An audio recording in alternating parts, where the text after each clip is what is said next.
All right, strap in, everyone. Today, we're diving deep into a world of medieval power struggles and a figure who's both terrifying and, oddly enough, a national hero. Yeah, quite the combination, Mike.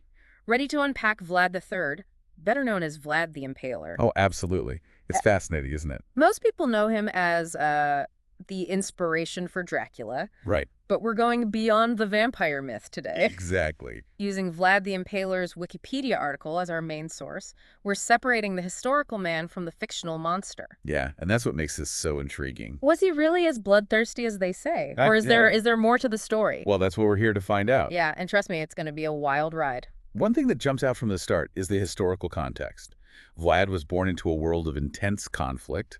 The Ottoman Empire was expanding rapidly into Europe. His father, Vlad II Dracula, was a member of the Order of the Dragon. Okay, so not just some cool-sounding name. Right. This order shows just how serious the situation was. These guys were on the front lines of a major clash of civilizations. Absolutely. And for Vlad III, this conflict became deeply personal. He and his brother Radu were sent as hostages to the Ottoman court. So they were basically pawns in a much larger game. Exactly. I can't imagine the pressure and uncertainty they must have felt growing up in that environment. It must have been incredibly formative, yeah. And things took a dark turn when their father and older brother were murdered. Right. This left Wallachia, their homeland, in turmoil, with various factions vying for control. Yeah, real instability. This is where Vlad's own ambition starts to show, right? I think so. He makes a few attempts to claim the Wallachian throne, but it's a real roller coaster. He gets it, he loses it, flees into exile. Up and down. It's like a medieval soap opera. It really is. And each setback seems to harden his resolve. By 1456, with Hungarian backing, Vlad finally secures the throne for good. But it's during this second reign that he truly earns his infamous nickname, the Impaler. Yeah, this is where the story takes a pretty dark turn. For sure. We all know about the impalement thing, Right. but the Wikipedia article really highlights the sheer scale of it. We're talking thousands of people executed this way. Rivals, suspected traitors, even those who disobeyed his laws. And it's important to understand, I think, impalement wasn't just about killing someone. It was about sending a message. Uh-huh. The sheer brutality of it, the way victims were often left to die slowly, it was designed to instill terror and discourage any form of opposition. It definitely makes you think about the psychological impact, not just on Vlad's enemies, but on his own people as well. Imagine living under that kind of rule, always looking over your shoulder, afraid to even whisper a complaint. Absolutely. The article dives into some specific examples of Vlad's use of impalement. One that stands out is his dealings with the Transylvanian Saxons. They had supported rival claimants to the Wallachia throne, and Vlad saw them as a threat to his power. There are some pretty wild stories about his conflicts with the Saxons, right? Yeah, absolutely. One account mentions him inviting Saxon nobles to a feast. Right. And then having them impaled right there at the table. Yeah. And while the exact details may be embellished over time, it's clear that Vlad used impalement strategically to break the Saxons' power and deter any future challenges. It was brutal, but in his mind, it was a necessary measure to secure his rule and protect Wallachia's interests. It makes you wonder, how much of his brutality was calculated versus driven by rage or some kind of sadistic pleasure. The sources we have are often contradictory, making it hard to get a clear picture of his true motivations. Absolutely. And that's what makes this deep dive so compelling. For sure. We're not just learning about events, we're trying to understand the mindset of a leader who operated in a very different time. Right. And under incredibly challenging circumstances. For sure. Okay, so we've talked about the impalements, the Saxons, but let's not forget the big elephant in the room, the Ottoman Empire. Vlad's relationship with the Ottomans was, well, let's just say it was complicated. That's putting it mildly. He had spent years as their hostage, Right. learned their ways, even fought alongside them at times. But once he was on the Wallachian throne, he became their fiercest adversary. Yeah, what a change. Talk about a rebellious streak. But why the sudden shift? Was it purely about power? Or did he genuinely see the Ottomans as a threat to Wallachia's independence? It's likely a combination of both. The Wikipedia article highlights how Vlad stopped paying the customary tribute to the Ottoman Sultan, Mehmed II. Uh-oh. A move that was seen as a direct challenge to Ottoman authority. And Mehmed II, Was not known for his patience, right? Not really, no. This must have been a major It provocation. was a declaration of war, essentially. And it led to one of the most legendary confrontations in Vlad's life, the night attack at Kargoviite in 1462. Okay, so this is where the Forest of the Impaled comes into play, right? Yeah. I've heard about this, but the details are pretty gruesome. What actually happened? Well, Mehmed II launched a massive invasion of Wallachia with a force that dwarfed Vlad's army.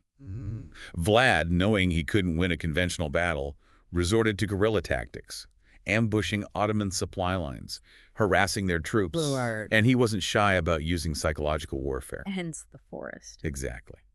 As Mehmed's army approached the Wallachian capital, they stumbled upon a horrifying sight. Thousands of Ottoman prisoners of war, impaled and left to rot, creating a forest of the impaled. It was a brutal display, designed to demoralize the enemy and force them to question Vlad's sanity. That's just chilling. You can almost imagine the fear and confusion that must have gripped those Ottoman soldiers. It's like something straight out of a horror movie. It must have been quite a sight. But Vlad didn't stop there. He launched a daring night attack on Mehmed's camp, aiming to kill the Sultan himself and throw the Ottoman army into chaos. Wait, he actually tried to take out the Sultan. He did. That's incredibly bold. What happened? Did he succeed? He very nearly did. Vlad and his men infiltrated the Ottoman camp, causing significant casualties, but they narrowly missed capturing Mehmed II. Imagine the chaos and confusion of that night, the darkness, the screams, the sudden attacks. It must have been terrifying for both sides. That's incredible. Okay, so after this dramatic night attack, what happened? Did Vlad manage to hold off the Ottomans, or did his luck finally run out? Well, despite his initial successes, Vlad was facing overwhelming odds. The Ottomans were simply too powerful, and his own allies began to waver. In the end, he was forced to retreat, seeking refuge with a former ally, Matthias Corvinus, the king of Hungary. Ah, Matthias Corvinus, wasn't he supposed to be Vlad's friend? Well, yeah, supposedly. What happened there? Well, things took a very unexpected turn. Instead of receiving aid, Vlad was arrested and imprisoned by Corvinus. What? Possibly due to letters, which may have been forged, accusing him of collaborating with the Ottomans. Wait, so the guy who defied the Ottoman Empire ends up a prisoner of his supposed ally? That's a serious betrayal. It certainly seems that way. And it marks the beginning of a whole new chapter in Vlad's life, one of imprisonment, intrigue, and the solidifying of his legend. All right, so last time we left off with Vlad in a Hungarian prison, betrayed by the very king he had sought help from. 14 years. Can you imagine? A long time. Really makes you wonder what was going through his mind during that time. Oh, absolutely. You've got to think it was a period of intense introspection, right? Here he was, a man who had fought tooth and nail for his homeland, only to be cast aside and labeled a traitor. The Wikipedia article suggests that it was during this imprisonment that Vlad's image as a ruthless tyrant really began to solidify. Printed pamphlets, spreading across Europe, painted him as a bloodthirsty monster, a cautionary tale for those who dared defy authority. It's almost like his legend grew even stronger in captivity. Yeah. But then just when you think his story is over, Right. it gets another chance, right? It does. And who would have guessed that his old rival, Stephen of Moldavia, would play a key role in his release? It really speaks to the shifting alliances and political maneuvering of the time. Stephen needed a powerful ally against the Ottomans, and he recognized Vlad's undeniable military prowess. So he convinced Matthias Corvinus, the same king who had imprisoned Vlad, to release him and allow him to return to Wallachia. So Vlad's back in the game. Yep. But what's the situation in Wallachia at this point? Has it completely fallen under Ottoman control? Well, it's a complex situation. Basarab Leota, who had taken the throne after Vlad's imprisonment, had indeed sworn allegiance to the Ottomans. But there was still a strong undercurrent of resistance among the Wallachian people. So there's still hope for Vlad to reclaim his throne, but let's be honest, he's not exactly known for his diplomatic skills. I can't see him just waltzing back in and asking politely for his old job back. You're absolutely right. Vlad's return to Wallachia was far from peaceful. Before he could even think about reclaiming the throne, he had to prove his loyalty to Matthias Corvinus, the king who had betrayed him. And what better way to do that than by taking on the Ottomans, right? Sounds like a dangerous way to earn back someone's trust. It is. What exactly did he do? Well, in 1476, Vlad was sent, along with a Serbian commander named Vuk Grudovic, on a campaign against the Ottomans in Bosnia. And this is where we see the return of Vlad the Impaler in full force. Oh, I bet. He probably wasn't handing out flowers and tea to the Ottoman soldiers. Not quite. The historical accounts are, as you might expect, pretty gruesome. There are reports of Vlad impaling captured Ottoman soldiers, even massacring civilians in conquered settlements. It makes you wonder if part of him was relishing the opportunity to unleash his fury after years of imprisonment. Was this a calculated military strategy, or was it something more personal? It's a question historians continue to debate. What we do know is that Vlad's actions in Bosnia terrified the Ottomans and solidified his reputation as a relentless and unforgiving enemy. So, while Vlad is busy fighting in Bosnia, what's happening back in Wallachia? Are people just sitting around waiting for him to return? Not exactly. Remember Stephen of Moldavia, the one who had secured Vlad's release? Well, he was facing his own troubles. The Ottoman Sultan, Mehmed II, had launched a massive invasion of Moldavia, Oh, no. and Stephen was in desperate need of Vlad's help. Wow. So, even after years of imprisonment and exile, Vlad is still the guy everyone turns to when the Ottomans come knocking. That's right. He was a formidable military leader, there's no doubt about that. And he wasn't one to abandon an ally in need, even if that ally had, once been a rival. He dropped everything in Bosnia and rushed to Stephen's aid, along with a Hungarian general named Stephen Bathory. Okay, so we've got Vlad, Stephen of Moldavia, and a Hungarian general all teaming up against the Ottomans. This is shaping up to be an epic showdown. What happened next? Well, they managed to drive Mehmed II's forces back from Moldavia, scoring a significant victory against the Ottomans. This victory, along with Matthias Corvinus's reluctant approval, paved the way for Vlad's long-awaited return to Wallachia. So he finally gets his chance to reclaim his throne. It must have felt like a moment of triumph after all he had endured. You can imagine, yeah, the sense of vindication, the desire to, restore order and reclaim what he believed was rightfully his. In late 1476, Vlad, Stephen, and Bathory launched a coordinated invasion of Wallachia. They quickly captured the capital, Targovian, and Basarab Lyota, the Ottoman-backed ruler, was forced to flee into exile. Vlad's back on top. But knowing his story, I have a feeling this isn't going to be a happily ever after scenario. You're right to be skeptical. Vlad's third reign, while marked by initial successes, was tragically short-lived. Oh no, what happened? Did the Ottomans return with a vengeance? They did, but it wasn't the Ottomans who delivered the final blow. Basarab Lyota, with Ottoman support, returned to Wallachia to reclaim the throne. Vlad, leading a much smaller force, was killed in battle in late December 1476, or early January 1477. That's such a tragic ending. To think that after all those years of fighting, imprisonment, and exile, he was killed just as he had finally regained his throne. It's a testament to the volatile and unpredictable nature of power in that era, right? And it raises a lot of questions about Vlad's legacy. Was he a hero who gave his life for his homeland? A ruthless tyrant who got what he deserved? Or something in between? It's clear there's no easy answer. His story is full of contradictions, brutality, and moments of incredible courage. But one thing's for sure, Vlad the Impaler left an indelible mark on history. Absolutely.